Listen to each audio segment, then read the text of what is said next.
Welcome to Coastside Poetry. Thanks to those of you who've zoomed in and those who are watching on YouTube. We meet either physically or virtually on the second Tuesday of every month to celebrate spoken word poetry. I'm Diane Moomey, and Steve Long and I are your hosts this evening. Our featured poet event is being recorded and streamed live onto YouTube as we speak, so anyone can look at it later. We'll be posting the link on our website, coastsidepoetry.org. This evening, we welcome Palo Alto poet J. David Cummings. David Cummings is a frequent reader at Bay Area poetry venues. His poems, whether interrogating the world historical event of the atomic bombings and their long aftermath, delving deeply into the mysteries of human psychology, or remembering his own complex and difficult family history, are heart-centered, searingly honest, and layered with multiple meanings.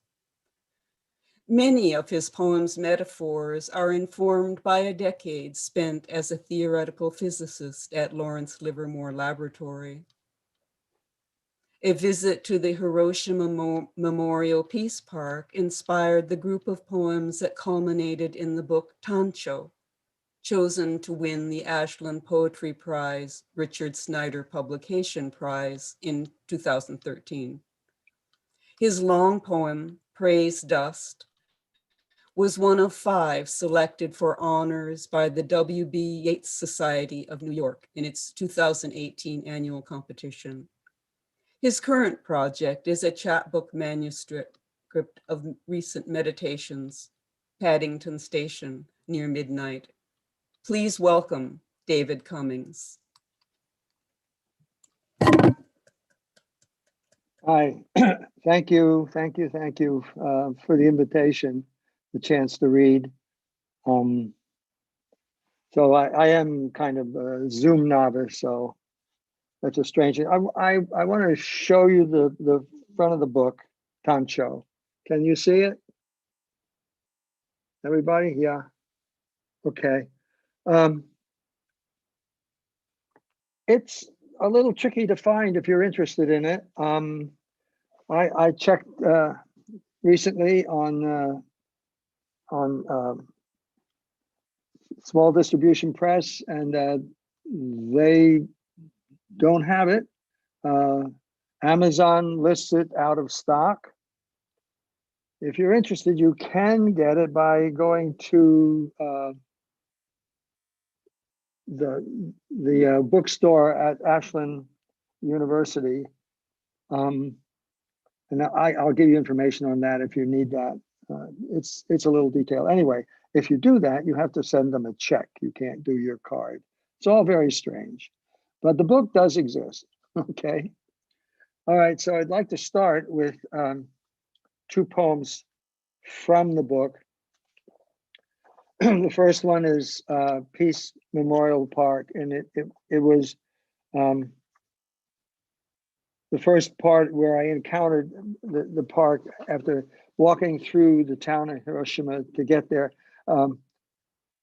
pretty much trying to stay invisible, because I was sure they all knew I was a nuclear scientist who had worked on nuclear weapons, and so I was trying to stay invisible. But I crossed this bridge into this park, and it just was like, it was transformational, utterly unexpected. And so I'll try to share some of it. Peace Memorial Park. Then I crossed the Aichi Bridge and entered the park. And it seemed that I had entered a state of grace. No, I didn't see descending, flaming emerald wings or the ghosts' white tongues of fire. I saw children. I saw them under cherry blossom, evergreen and bare branch, under sunlight and brilliant blue. I saw mothers and fathers, grandparents, loves attending. Here too I moved invisible and was deeply glad for it, that I would disturb no thing nor any child. as if an unseen angel had swept my spirit into a future I'd believed lost, or lent me an afternoon's vision that I might rejoice in this innocence, these small bodies, these newborn souls. And then I follow this with a haiku. Surprise, surprise, how like the blossoms these children. Had I never seen spring?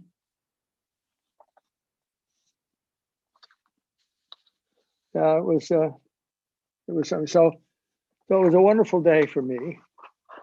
And I walked all around the park, sort of called on by this bell that kept going, bong, bong. So I couldn't find it, and so I sort of went from one station, I'll call it, to another, and then I did finally find it. But I'm going to skip that, and so it was just a wonderful day. And I'm going to read a poem that Chris likes very much, called "The Gift of Memory and Forgetting." Looking back all these years later, how easy to remember the gift. Oh, I have to stop. I'm sorry. There are two elements of here. The poem uses the word hibaksha, and I don't know if people know the meaning of that, but it refers to the people who survived the bombings in Hiroshima and Nagasaki and their progeny.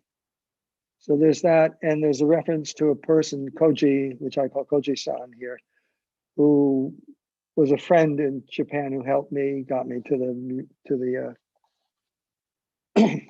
Peace Park and all that. So okay, the gift of memory and forgetting. Looking back all these years later, how easy to remember the gift. The children of the park playing at their invented games, the bounty of paper cranes, those colors indeed of music, and the bells deep sounding that led me from station to station, as if I were once more in the church of my childhood. And to the savvy pigeons, chased and lifting just out of reach of the smallest ones, still a bit unsteady as they run, and their parents gathering them in for picture taking, smoothing those bright energies for that moment of stilled time, then letting them go again. Why remember grief? What can it redeem? I came to believe in a fierce remembering, thinking that if hibaksha were invited into the mind each day and seen as they are, scar and anguished soul and us, then I thought every obscenity of war would come flooding in, and for a day, that day, war would die. In time, I perceived the error. To live so deep in the past, August 6th cast across the waking hours, hibaksha dreams defining the night, our children bent to those sorrows, the present, the future stolen. There's no healing there, no safety. Year after year, word by word, Hiroshima evaporated into the silence. People got on with their lives, children dreamed, and I thought, this is how it happens. All the words of remorse and remembrance, the scream that lies beneath, will have no suasion. I want for some other way of memory, one that holds a bit of forgetting, a bit of hope. I suppose the park is a good remembering. The bell is, each year the offered poem. Never enough, Kochi-san, never. And then a closing haiku. The bell stands silent, in the grass crickets quiet. Summer evening, late.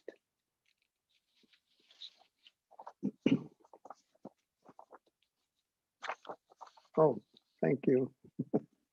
Well, so I have a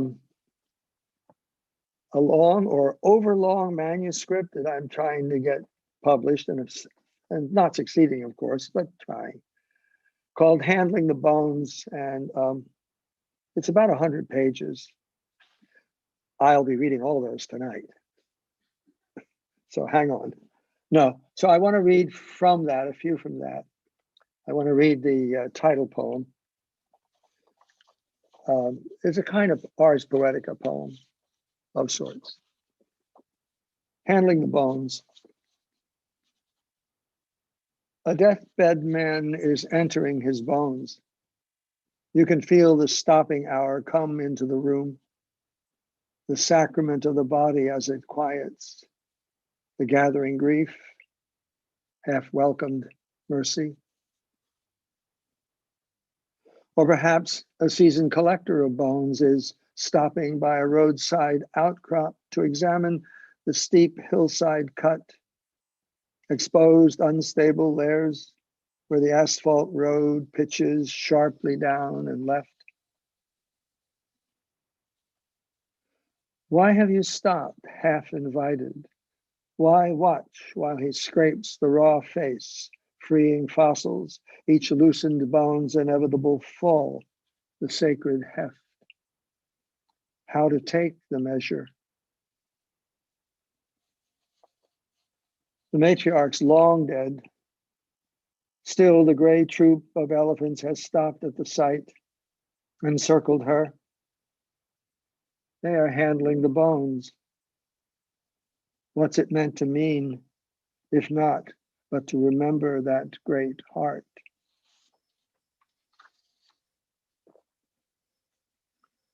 So in this overlong manuscript, the closing section is a section of Jisei poems, which in Japan are death poems. You're supposed to write only one of them, you know, the night before you go or something like that. It's a quite time-honored tradition. So naturally, I've written about 24 of them. So I would like to read from the Jisei section of Handling the Bones. And this one's called Jisei for the Last Decaders. And it actually is what set off everything is the Tanka Jisei that I read quite by accident, unintended, by Toyotomi Hideyoshi, 1536 to 1598 in Santa Fe. We were in a museum there. And it just so struck me, it got me started on this whole thing. So I'll read this 400-year-old poem. Naniwa, which is in this poem, is a section of what is now Japan. My life came like dew, disappears like dew. All of Naniwa is dream after dream. And that just knocked me out. So this is one of the Jisei poems. Jisei for the Last Decaders. We know who we are. Drop by drop, they rise from the green blades silently into air that's silver winter mist. And no one's the wiser for the dreams that once cast their shadows like faces.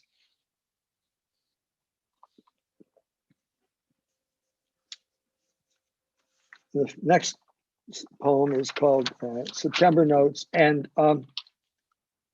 it's a sequence of 6 related quote unquote haikus or haiku-like poems. The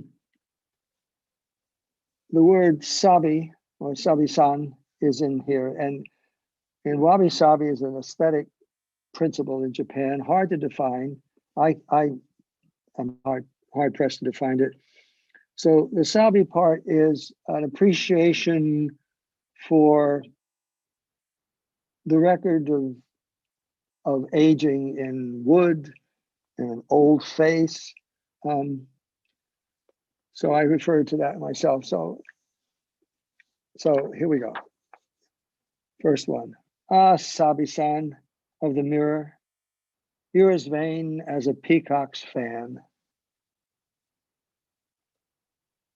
There's heart, there's home, and the last of this narrow road. Old man, your shadow life is shadowing you, a kind of light. The dreamer sleeps while the moon summoned dew readies the morning grass. Gathering leaves as the wind rises, September harvest. Somehow, something, then nothing.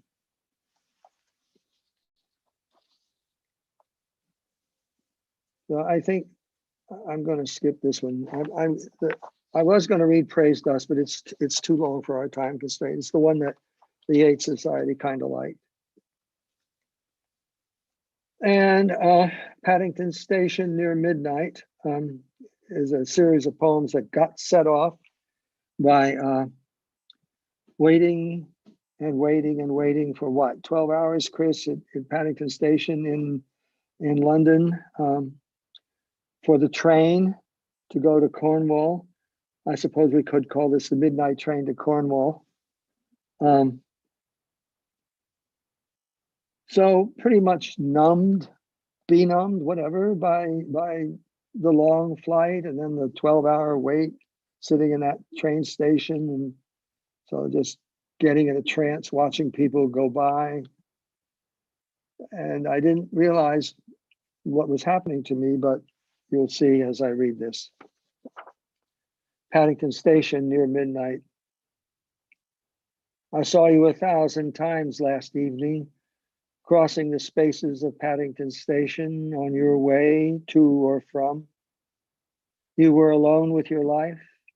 You were alone and naked inside your thoughts, too busy with destination to do anything but forget the depths of that. And it struck me then that if I kept my words true and almost simple, you might welcome them, a bit of light. And I found myself wanting to take it up.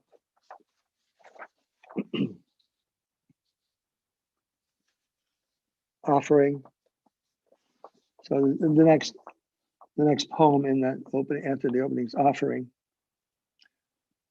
I offer you what I do not know inside the words I know. I offer you the echoes, the share of memory and loss.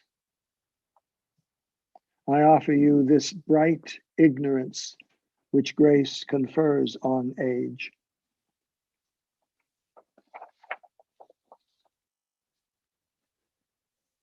Okay, so this is two photographs taken Christmas Day. Close of evening, securing the house, about to turn off the hallway light, a lingering look at two portrait photographs of my children taken in Philadelphia by my ex-wife's brother, the first Christmas of our separation.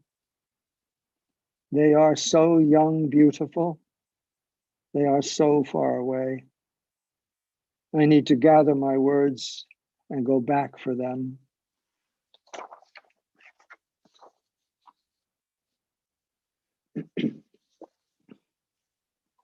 Thank you. This poem is Shiva, and it appeared in Tikkun magazine, November 1st, 2018.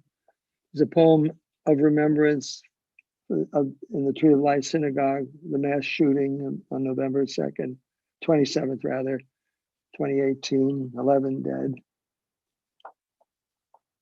And I happened to catch some words from the rabbi on the television. So Shiva, stop the words of hate, Rabbi Jeffrey Myers, Tree of Life Synagogue. Until I heard the rabbi's voice, nothing is what I seemed to feel.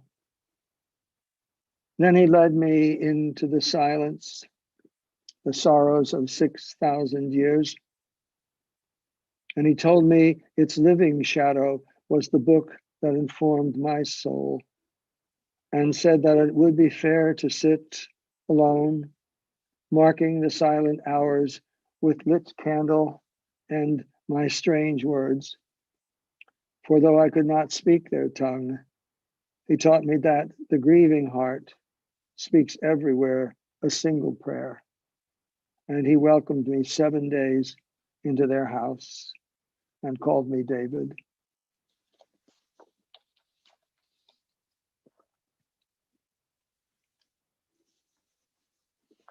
So, okay, I guess we're doing that. This is a closing poem in Paddington Station called After Paddington Station. You came softly as a feather, riding the breath of something crossing a space. Then you disappeared, and I was left with the habit of myself, and it was a safety I no longer wanted. I had seen you when least I was looking. You were the Tao's 10,000 things, and the nothing that endures, one soul's journey, another's. I was tired without my words to blind me. Now, neither you nor words, but I am not entirely bereft. Will you come again?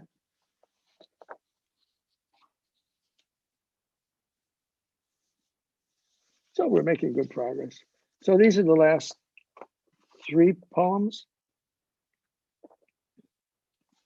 And I think you'll get what's going on. The first one is called Progress. You are caught in your time, the language at the edge of your knowledge. It makes you impatient with what seems old ground, old voices, the manner of their words. It was the same for me.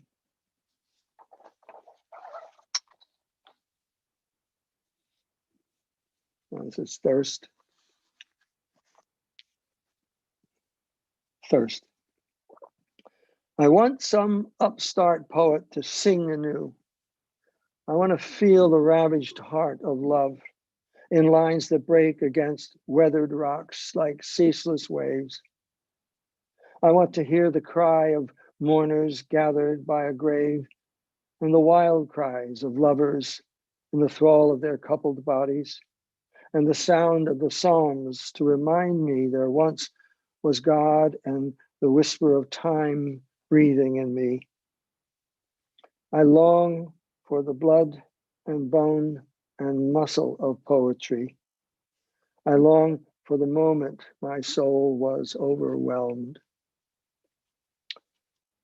So some of you know me, and that I'm kind of grumpy about the present day poetics. So such poems as these. And then I wrote down here a note. I got my wish because of Amanda Gorman's inaugural poem, The Hill We Climb, which, yeah. So I will read this last poem. It's a valediction with a coda, so there are 2 parts to it. The coda is small. Valediction with coda for Amanda Gorman and her compatriots.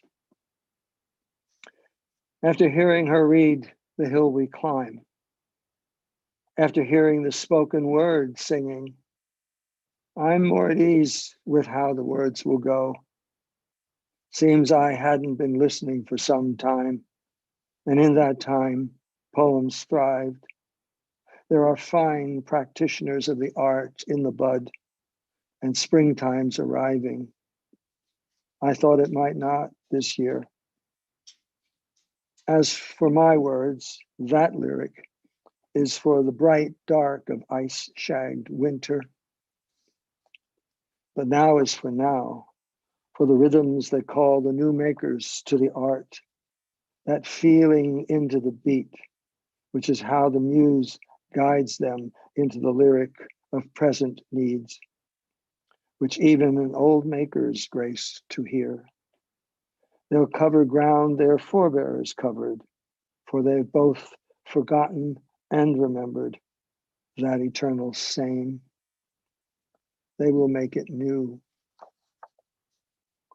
And the coda. I am old. I am near my end. I do not ail. It's the coming of death, the how of it, that's new to me. It makes me search for words in some foreign combination I've never written. Some lyric of rhythm and light I can't know until I am taught piece by piece. Like a reporter taking notes. The news new poets don't yet need. I leave them for that future time. Thank you.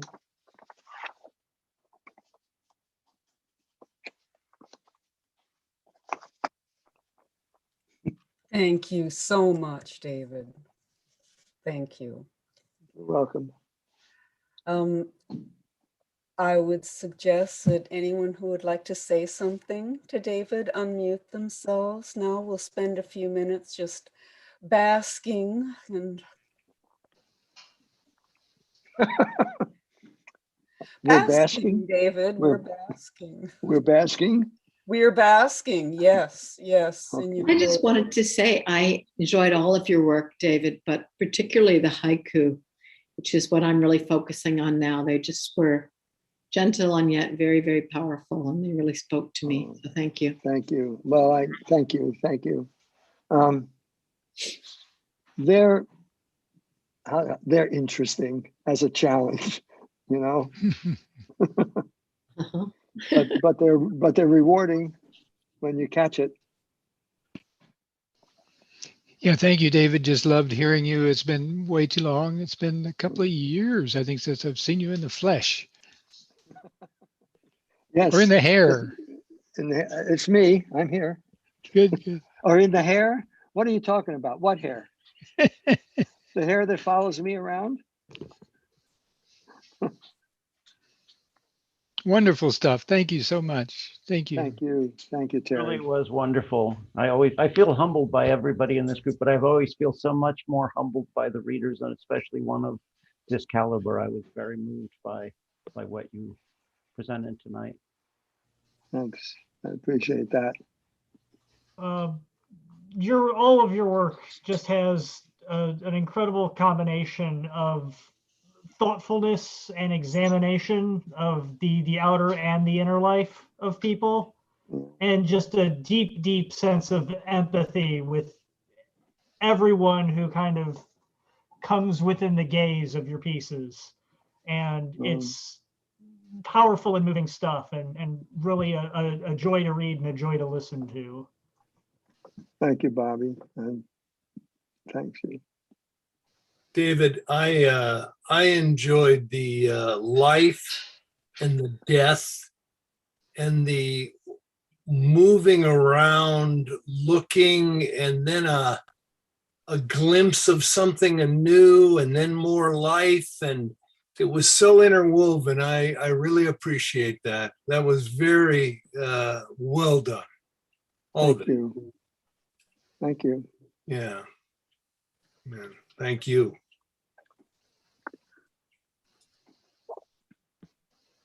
David, I want to encourage you to read the chat later.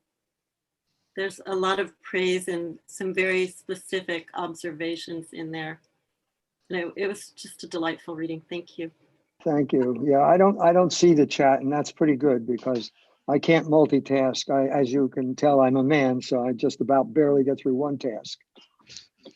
Well, David, I'm going to save the chat at the end of the Okay. evening and send it to you as a, Okay. it'll come out as a notepad and notepad file, and you'll be able to read it.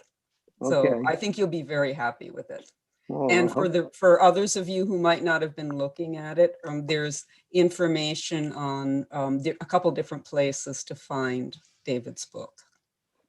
oh, okay. Yeah, John Rowe posted something, and then someone else did too. So, It was me. That was just a link to the small press distribution page oh, that has the okay, book. That's all. okay, super, super.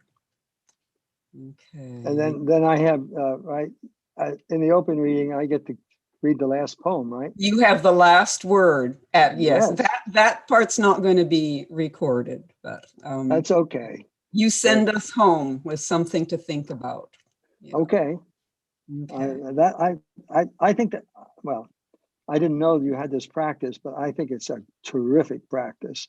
I think it's great. It just, We just started it. I'd read a couple times at places that do that, and I thought, I think yeah, we yeah, ought to do this. So, yeah.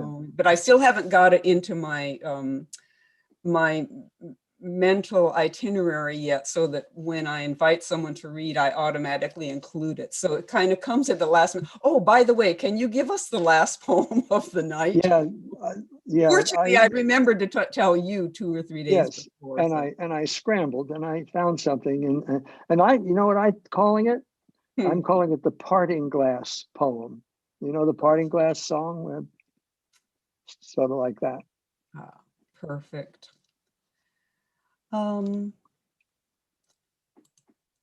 Well, if there are no more comments, we'll stop recording now. Those of you who are in the Zoom room, please stay online if you'd like to take part in the open mic. Thanks to all our YouTube listeners. Please tune in for our next regular Coastside Poetry event on Tuesday, April 14th, when we'll welcome another wonderful Bay Area poet, Christine Holland Cummings. That brings us to the end of tonight's program. Thanks so much for joining us at Coastside Poetry and for helping to keep the lamps of poetry burning.